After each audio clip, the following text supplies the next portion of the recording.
조합제TV 시청자 여러분 안녕하십니까. 2019년 2월 11일입니다. 새벽 5시입니다. 조금 일찍 일어나서 인터넷 검색을 해봤습니다. 근데 CNN의 머리 기사의 제목이 아주 흥미로워서 소개를 해드리려고 합니다. 제목이 뭐냐. 2020년까지 트럼프 대통령은 아마도 자유로운 몸이 아닐지도 모른다라는 제목입니다. 쉽게 말하면 트럼프 대통령이 2020년 내년 재선 때 과연 감옥에 가지 않고 자유롭게 활동할 수 있겠느냐 하는 이야기인데, 이 이야기는 누가 했느냐 하면은 어제 엘자베스 워런이라는 미국 상원 의원이 있습니다. 여성 상원 의원이고 매사추세츠주 출신입니다. 69세입니다. 이 워런 상원 의원은 가끔 이 CNN이나 팍스뉴스나 이 미국 텔레비전을 보면 자주 비칩니다. 이분이 올해 들어와서 2020년에 민주당 대통령 후보로 나서겠다고 해서 어제부터 이제 본격적인 캠페인에 들어갔습니다. 첫 연설이 바로 이겁니다. 2020년까지 도널드 트럼프 대통령은 아마도 미국의 대통령이 아닐 가능성이 있다. 이런 이야기를 했습니다. 그는 아마도 자유로운 상태가 아닐지도 모르겠다. 이런 이야기를 했습니다. 쉽게 말하면 트럼프 대통령에 대한 이 뮬러 특검의 보고서가 공개되면은 트럼프 대통령은 당선되기 위해서 러시아 정보기관과 협력했다. 선거법 위반뿐만 아니라 국가 반역 혐의가 적용되어 가지고 감옥에 갈지 모르겠다. 막 그런 뜻을 포함하고 있습니다. 우선 워런, 엘자베스 워런 씨에 대해서 조금 소개를 드리면, 이분은 하버드 로스쿨의 교수 출신입니다. 특히 파산법을 전공을 해가지고 학자로서 매우 유명한 학자입니다. 학자로서 파산법을 전공하다 보니까 이 가난한 사람들을 자주 접촉을 하면서 상당한 진보적 성향을 띈 분입니다. 그리고 상원 의원에 당선된 다음에는 항상 이 사람이 런닝메이트라든지 대통령 후보로 거론되었어요.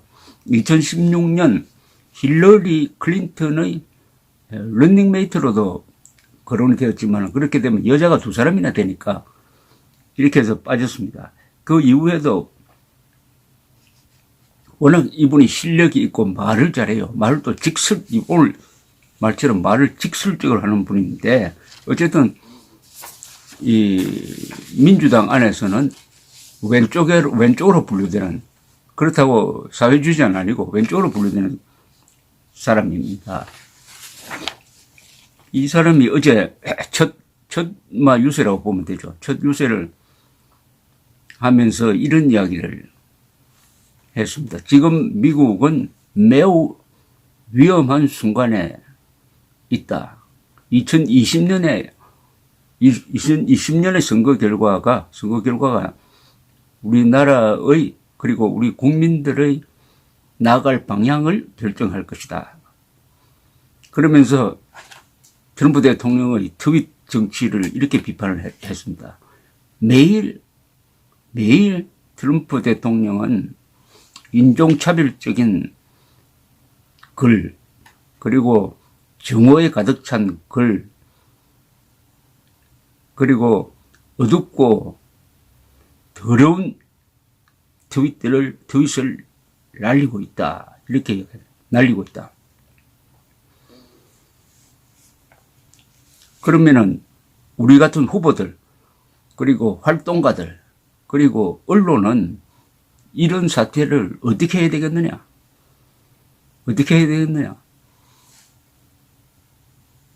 트럼프 대통령이 우리를 이용해가지고 우리를 이용하고 또 이 트윗을 통해서 우리를 분열시키려고 하는 데 대해서 우리는 어떻게 해야 되겠느냐 하면서 이 자문자답을 합니다. 그 대답은 이렇습니다. 워런 씨는 트럼프의 트윗에 하나하나 반응을 하는 것은 오히려 트럼프의 전략에 넘어가는 것이다. 무시하자 이거죠. 무시하자. 트럼프가 하루에 11분씩 또는 12번씩 트윗을 날리는데 그 대부분이 남을 공격하는 겁니다. 또 자기의 자랑이에요. 그게 일일이 미국 언론은 그거 일일이 보도를 하면서 반박도 합니다만은 그렇게 하면 안 된다는 거예요. 이 워런 씨의 처방은 뭐냐? 이 사람은 이렇게 이야기합니다. 이걸 어떻게 해결되느냐? 넓게 봐야 된다는 거죠. 트럼프는 우리가 당면한 여러 문제 중에 하나일 뿐이다. 트럼프는 이 무너진 미국의 시스템의 하나의 상징이다. 그래서 우리는 뭘 해야 되느냐? 우리는 이 무너진 이 시스템을 어떻게 재건하고 바꾸고 할 것인지에 대해서 논의를 해야 된다. 이것이 우리가 이기는 방법이다. 이것이 변화를 만들어내는 방법이다. 뭐 이런 이야기를 했습니다.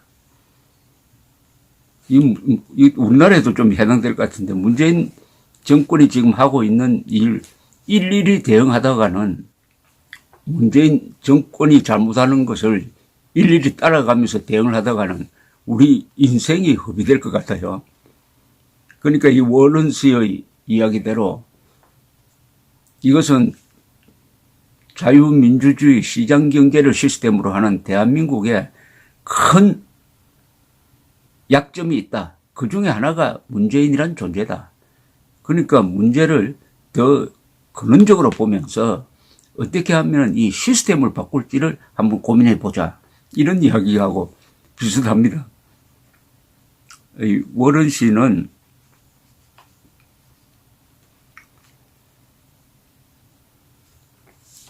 트럼프를 뭐라고 불렀느냐 하면은 미국에서 잘못되어 가고 있는 여러 일들 중에 가장 최신의 가장 극단적인 상징이다.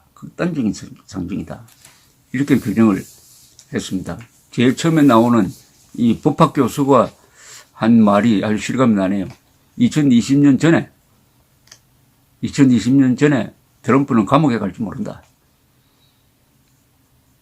한국에서 이런 발언을 하면 어떻게 되겠습니까?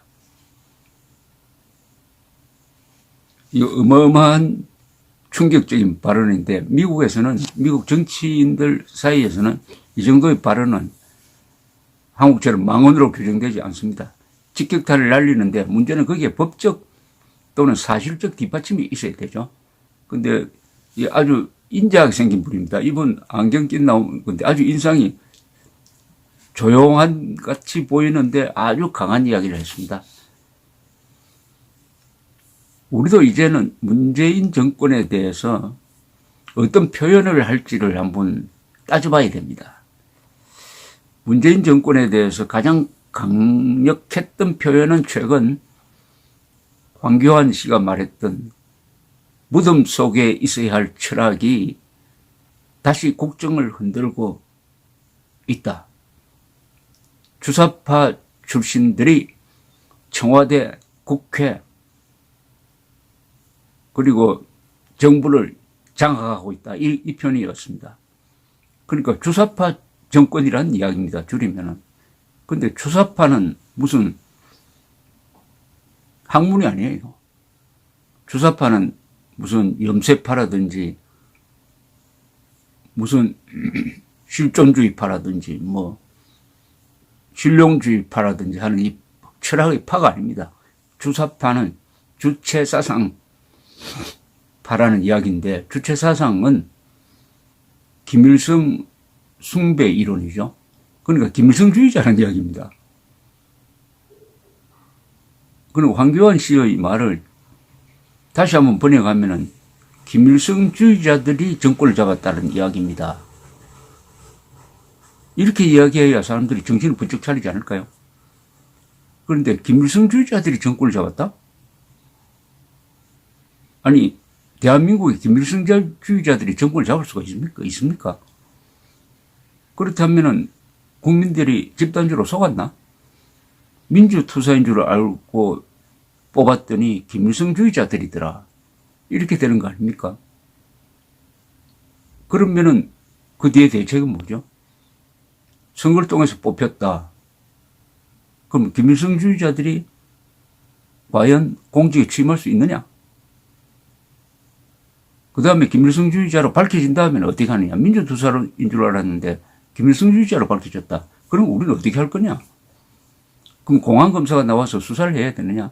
아니면 고발을 해야 되느냐? 아니면 탄핵해야 되느냐? 아니면 국민저항해야 되느냐? 이런 모든 게 이 말에서 나옵니다. 그러니까 문재인 정권, 문재인 대통령을 어떤 식으로 규정할 거냐? 미국 같으면 이런 식으로 이야기해야 되겠죠. 미국 같으면 직설적으로 이야기해야 되겠죠. 미국 같으면 뭐 반역자니 뭐 감옥에 보낸다니 뭐 이런 이야기 나왔을 겁니다. 그러나 우리나라 정치인들은 너무 순해요. 이건 정치인이 해야 됩니다. 이번에 자유한국당의 후보로 나온 사람들이 경쟁적으로 문재인 정권의 정체를 드러내는 말싸움을 해야 됩니다. 누가 정확하게 이야기하느냐를 보고 뽑으면은 아마 그게 가장 정확한 선택이 될지 모르겠습니다. 엘리자베스 워런 상원 의원이 트럼프는 2020년 되기 전에 감옥에 갈지 모른다 라고 했습니다. 감사합니다.